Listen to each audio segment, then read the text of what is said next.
Selamat pagi anak-anak kami beserta orang tua kami yang kami hormati, yang sekarang sedang mendampingi anak-anak kita secara khusus pada masa pandemi COVID-19 ini. Hari ini kita akan mengulang pelajaran kita, pelajaran matematika, operasi hitung pecahan. Ada beberapa yang mau kita ulang hari ini. Yang pertama, penjumlahan dan pengurangan berbagai bentuk pecahan, dan perkalian dan pembagian berbagai bentuk pecahan. Langkah pertama yang harus kita lakukan dalam penjumlahan dan pengurangan pecahan, harus kita samakan dulu jenis pecahannya. Misalnya pecahan biasa, desimal, ataupun persen atau per 100. Yang pertama kita buat adalah pecahan biasa. Nah, untuk pecahan biasa, langkah-langkah yang harus kita lakukan adalah samakan dulu penyebutnya. Nah, untuk menyamakan penyebut dari pecahan tersebut, boleh dengan menggunakan KPK atau kelipatan persekutuan terkecil dari kedua penyebut yang akan dijumlahkan atau dikurangkan. Dan yang kedua, kita boleh menentukan pecahan senilai daripada kedua pecahan tersebut. Dan yang ketiga, pembilang pecahan yang akan dijumlahkan ataupun dikurangkan. Sebagai contoh, 2/4/5 ditambah 1,75. 1,75 berarti 2 di belakang koma, yang artinya bahwa pecahannya adalah per 100. Dan pecahan 2/4/5 adalah pecahan campuran, harus kita rubah menjadi pecahan biasa. Caranya adalah 2 dikali 5 tambah 4/5 sama dengan 10 tambah 4/5 sama dengan 14/5. Sehingga menjadi seperti ini. Kemudian 14/5 harus kita jadikan menjadi per 100. Berarti sama-sama dikali 20 dan 2. Hasilnya menjadi 280 per 100.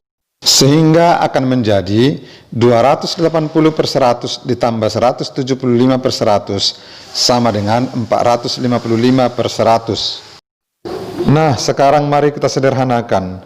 Sama-sama kita bagi dengan 5. 455 dibagi 5 sama dengan 91.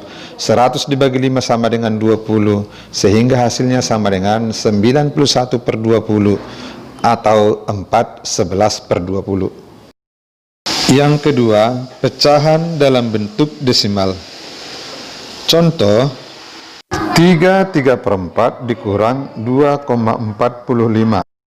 Pertama sekali, kita ubah ke dalam bentuk pecahan biasa, kemudian ke dalam bentuk desimal.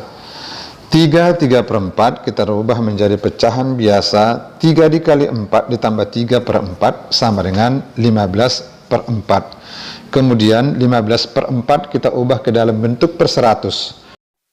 Maka sama-sama dikalikan dengan 25 sehingga hasilnya seperti ini.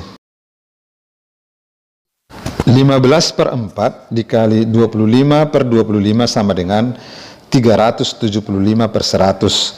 Per 100 sama artinya dengan 2 di belakang koma. Sehingga 3,75 dikurang 2,45 sama dengan 1,30. Ingat, untuk mengurangkan pecahan desimal, kita harus sejajarkan nilai tempatnya. Artinya, tanda koma kita sejajarkan sehingga 3 sejajar dengan 2, 7 sejajar dengan 4, dan 5 sejajar dengan 5. Berikutnya, kita ulang mengenai perkalian dan pembagian berbagai bentuk pecahan. Langkah pertama yang harus kita lakukan adalah samakan dulu jenis pecahan, baik itu pecahan biasa, desimal, ataupun persen per 100.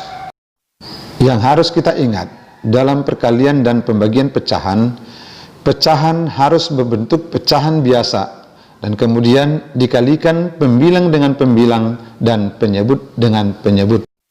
Jika bentuk pembagian, maka harus diubah menjadi perkalian dari kebalikan pecahan pembagi. Sebagai contoh, 4/1/6 dibagi 2,5. Nah, 4/1/6 kita ubah menjadi pecahan biasa. 4 kali 6 tambah 1 per 6. Dan 2,5 juga kita ubah menjadi pecahan biasa menjadi 25 per 10. Ingat, 1 di belakang koma itu artinya per 10. Nah, hal ini akan kita ubah menjadi perkalian. Sehingga 25 per 6 dikali 10 per 25. Nah, pembilang dengan penyebut sama-sama bisa dibagikan langsung, yaitu 25 dengan 25 jadi 1. Sehingga hasilnya sama dengan 10 per 6. Dan ini masih bisa disederhanakan. 10 per 6 sama dengan 1/4 per 6. Dan kemudian masih bisa disederhanakan kembali. 1/2/3. Yang selanjutnya ke dalam bentuk desimal atau bentuk persen. Nah, kita ambil contoh 3/4 dikali 4,5. Nah, kita harus ubah pecahan campuran menjadi pecahan biasa dan demikian juga pecahan desimal. 3/4 kita ubah menjadi pecahan biasa. 3 dikali 4 ditambah 3/4 sama dengan 15/4. 15/4 harus kita ubah menjadi pecahan per 100. Supaya menjadi per 100 maka sama-sama kita kali 25. Sehingga 15/4 sama-sama dikali 25 sama dengan 375 per 100. Maka 375 per 100 untuk menjadi pecahan desimalnya sama dengan 3,75. Ingat, 2 di belakang koma sama dengan per 100. Nah, sekarang bisa kita kalikan. 3,75 dikali 4,5. Nah, untuk mengalikan hal ini sama dengan mengalikan bilangan bulat. Kita harus menghitung banyak angka di belakang koma. Kedua bilangan ini ada 3 angka di belakang koma. Sehingga setelah kita mendapat hasilnya, maka akan kita hitung dari belakang 3 di belakang koma, yaitu 5, 7, dan 8. Nah, yang menjadi bilangan bulatnya adalah 16. Sehingga hasilnya sama dengan 16,875. Sekian pembelajaran kita pada pagi hari ini. Untuk memperdalam materi kita, silahkan kerjakan tugas-tugas berikut. Selamat mengerjakan. Salam sehat dan salam satu hati 5B. Terima kasih.